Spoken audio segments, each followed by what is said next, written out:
When the right ingredients come together, schools can be magical places where futures and dreams become the same. For over a century, West Annapolis Elementary School has been home to such a place so wrapped in the support of its community that its legacy is excellence. After all, West Annapolis was born out of the efforts and finances of its community members who knew that a school was necessary to solidify the area as a premier destination for opportunity and success. The classes began to fill with the eager and excited youth of the 1890s and early 1900s and marked the start of not only educating a generation at their own neighborhood school, but also the actual start of future generations of families in the community. I remember my mother and dad, they even went to West Annapolis School because I think that's where they met. So they went there, and my two brothers and myself went to West Annapolis. My mother and father went to West Annapolis. So the whole family, and I even had grandchildren to go to West Annapolis. The school's beginnings were indeed humble. Before there was an official building for the school, classes were held in various places within the community from 1894 to 1910, when a two-room schoolhouse was finally built. 9 years later, a four-room building was constructed to accommodate the growth of the area. Known as the Little Brown Schoolhouse, the structure was modest and served the community for 20 years. It was on the corner of Monterey Avenue and Annapolis Street. And it was just a square building, brown shingled with either white or cream color trim. And it was 4 rooms, 2 on each side of the main hallway, and 2 rooms on each side. It was a square building, it was wooden, and had a little porch out on the side facing Annapolis Street. The funny thing is the little boys' room and girls' room was down in the cellar, and it was a cellar, not a basement. And most people didn't use it.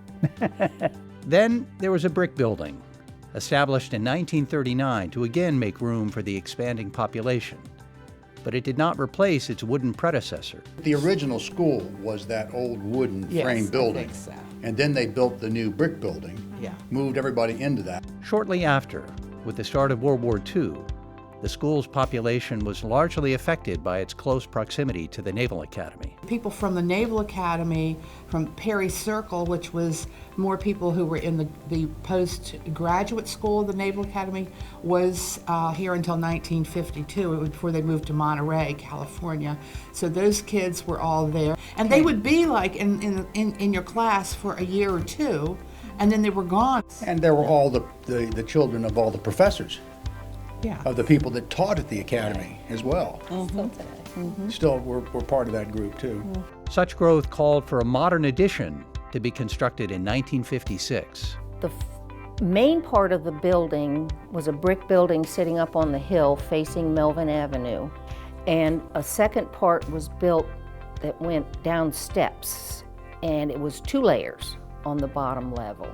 We only had 1 layer up at the top. This had the cafeteria, the office, main office. The increased number of students required a split in the school day in which separate morning and afternoon sessions were created to address overcrowding. They split the alphabet, and since my last name was DiMaggio, I went in the morning sessions and Barbara Oaksmith went into the afternoon sessions. But I do remember the school organizing a photo op for Barbara and I, since we had been in each other's class from day one.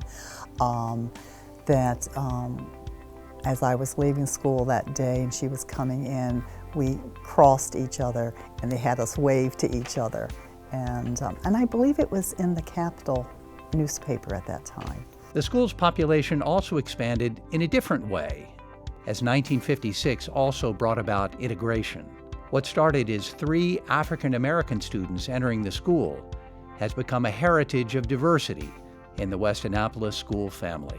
But it's also a pretty diverse school. I mean, you had, out on Bestgate, and, the group of people lived out there, and then Linda Moore, was a fairly affluent, and Wardour in that area, and everything in between. We lived on Ridgely Avenue, somewhere in between there. So it was a pretty diverse group, and everyone sent their kids to West Annapolis. I guess some of the Naval Academy people, they went to Naval Academy Primary School, but a lot of those people chose not to go there. They chose to come to West Annapolis.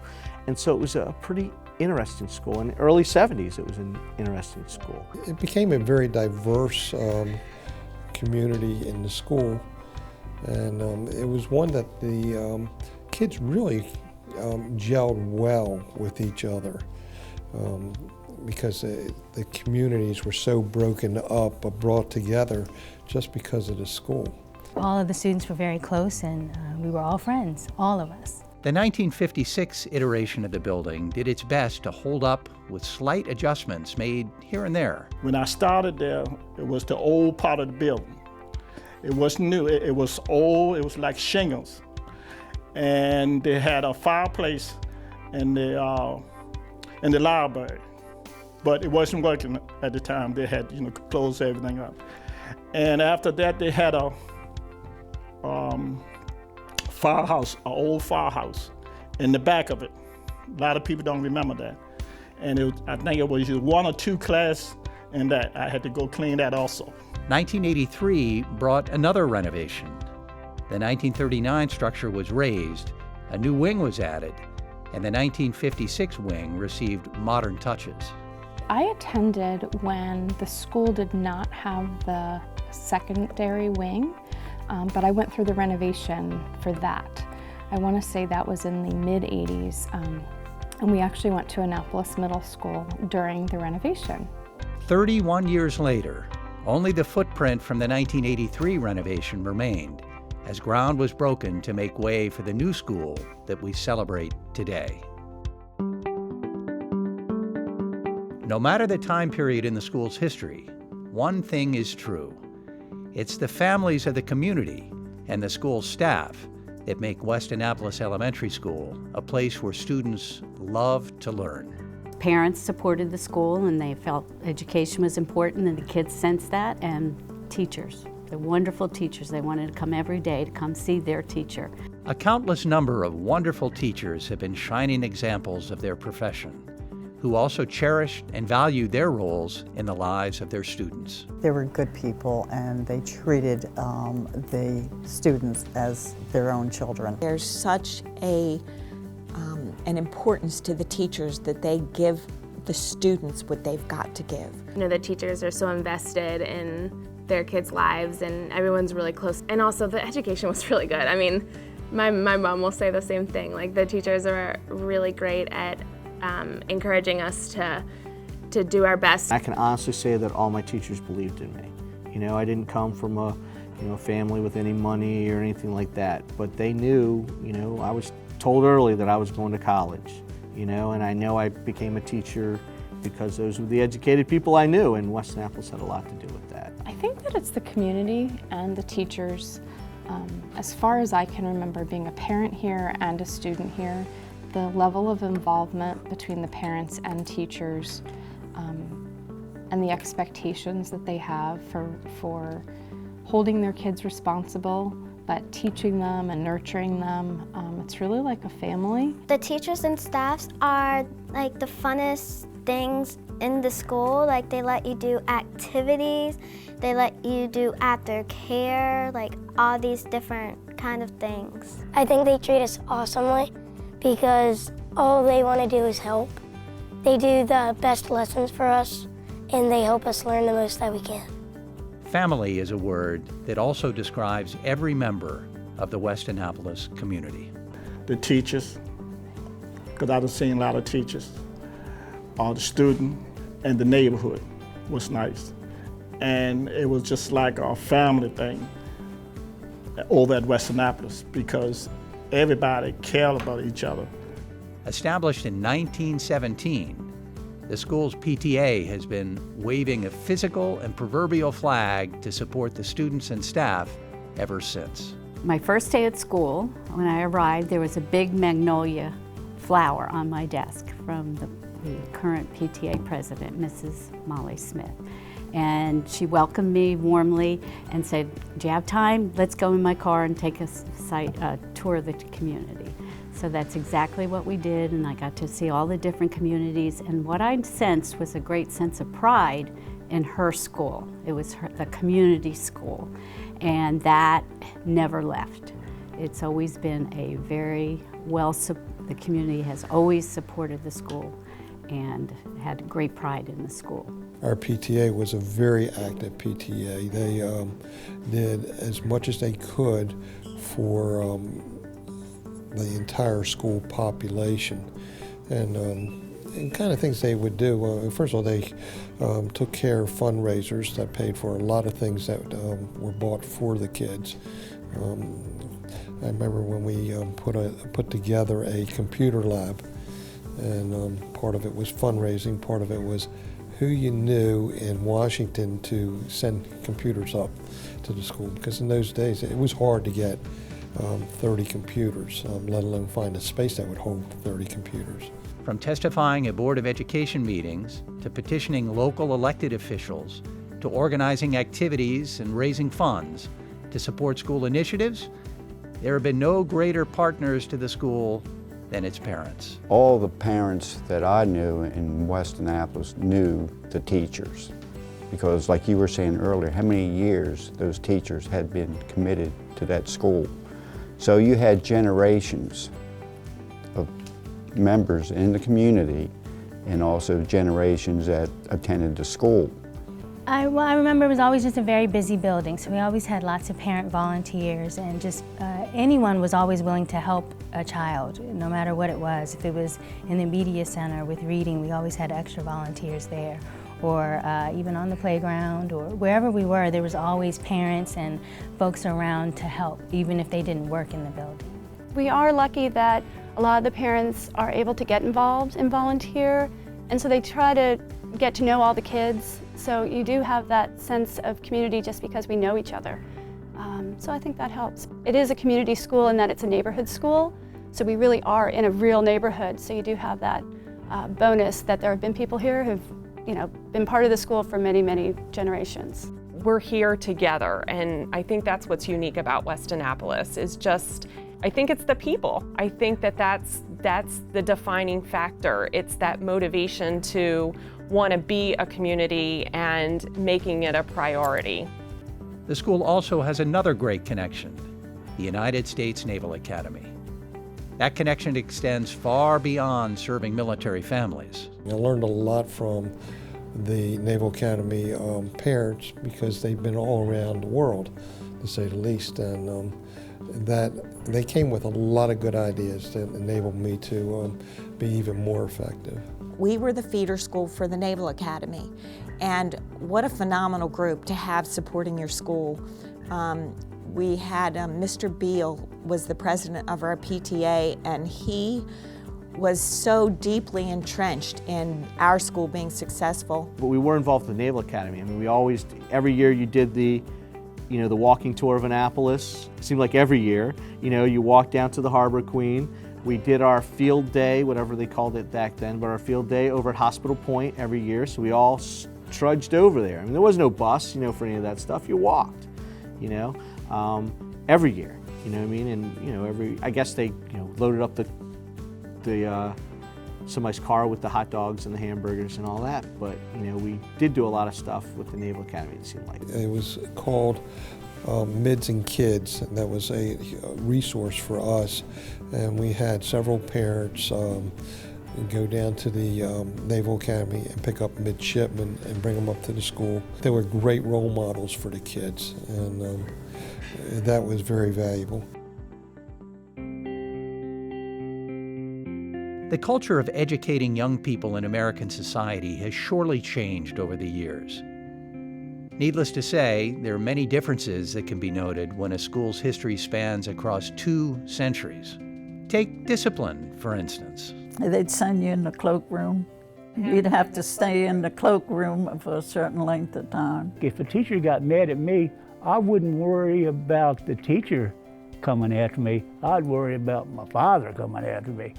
Because I tell you what, my father did not believe in spare the rod. In West Annapolis, if you did something out of line, when you got home, you better say something to your parents, because chances are somebody else in the neighborhood already has. Well, in our time, you could get spanked by the principal, and Mrs. Glenn was our principal, and I do remember the paddle was a long, narrow, rectangular wooden paddle, and that was the fear that we all had. We were allowed to be spanked, and if we got spanked, we were probably going to go home and get spanked. So we really feared discipline. We really were well disciplined. They were pretty forceful back then, but you did it because you loved them, you know what I mean? And they loved you. And whenever you have those relationships with kids and teachers, good things happen. And I think at West Annapolis, we had good relationships. You know, it was a small community. And I don't remember any disruption in terms of in the classroom. We were always on task and did what our teachers expected. They demanded a lot of us, and there was really no time to act up. Maybe a half a dozen in all those years that ever really spent any time in the office for behavior. So, you know, they're good kids. Also, there's been a transition in the way instruction is delivered. The teachers weren't specialized. You know, you didn't change classes. You had one teacher, and that teacher taught all of the classes, all of the lessons, the math, the English, the geography, and all that. Everything was done in your one room. There were no other rooms. They taught everything when I was there. We had a teacher. School lunches have also been modified in various ways over the years. We had to eat lunch at our desks. A lot of the kids, because they lived in West Annapolis, walked home for lunch, but we ate inside. So she had a record player, and she would play like Smoke Gets in Your Eyes and Begin the Beguine. We had beautiful music while we ate. My mother used to always give me money so I could eat there. At that time, I think lunches were 30 cents. That may be, I don't know what they are today. I think milk was 2 cents, and if you wanted to get an ice cream, it was like 4 cents. Lunches were definitely quarter 50-cent range. I can't remember exactly. I think maybe for 50 cents you could get lunch, milk, and an ice cream, something like that. Lunch was pretty normal. We just had fun, and it was a time to socialize. Again, I can remember singing and just having fun in the cafeteria. Never really any disruptions, but we just enjoyed each other. It was a very nice and social time to relax before getting back to the rigor of the classroom. Recess, on the other hand, has not changed very much. Went out playing ball, swinging. They had the swings and the bars that you hang on, and most time just play hopscotch and. We played kickball when I was. Well, we played red light. I don't know when we played all those things, like steal the bacon, and you always use the eraser. Remember from the chalkboard, the old black eraser that was the bacon. You remember steal the bacon? Played it. I remember getting to know them in the yards playing, and then we played a lot of kickball. Was the big game when I was coming along. Kickball was the biggest game. I remember recess, playing kickball outside, just having a ball. And it wasn't a very big playground, as you know, and there was a little bit of grass to the side with a fence, but we played kickball like it was nobody's business. Of course, the evolution of technology has had an effect on the way students study today. I remember a little bit about school, studying different things. Have to look up, we used the encyclopedia in those days. I don't know if they even do it today, they use computers and everything. But we had to read through that, get information, do reports and stuff like that. Overhead projectors. And we did get to watch, of course it was always exciting when the cart would roll in with the television and the VCR. Obviously that means we were watching a video, so that was always really exciting. Technology is crucial to our students today because we are preparing them for jobs that don't even exist right now. Our students come to school and they're used to being linked into all sorts of things. Their smart boards and their games and their iPads. So when they come to school, we need to keep them engaged and excited. And despite advances in technology and infrastructure, it seems that weather has also shifted how schools operate. School didn't get out much for snow. It really didn't. When it snowed, even though I was a kid, you would walk, if it was up to your knee, you still had school. There was no, I don't ever remember school being canceled for any reason except on a Saturday and a Sunday. And even in the summertime, and it was hot. Yep. They didn't cancel school. Snow affects our schools. Back in the day, especially in West Annapolis, everybody walked to school. And even the teachers did. I mean, the teachers lived on site. We've heard from several people when we researched. My teachers now come from various parts in the county. Some come from over the bridge. So snow definitely affects us because we need to be able to get our staff here safely and our students here. We do have students that ride buses, and that creates a challenge when there is snow for the large buses to get into some of the small winding streets of West Annapolis. Just as the school's motto from the 1970s declares, West Annapolis School was, is, and will be. The newest addition to the school building will have some living history as well. We're not going to take nothing old but me. They're going to take me because I'm old. Don't take me long. Since our old school got renovated into this, it's going to be really fun getting to know this place better. With its current motto, cultivating lifelong learners, it's clear that the school remains a place where futures and dreams are one and the same. We're here for the students. That's our whole job, that's our whole motivation.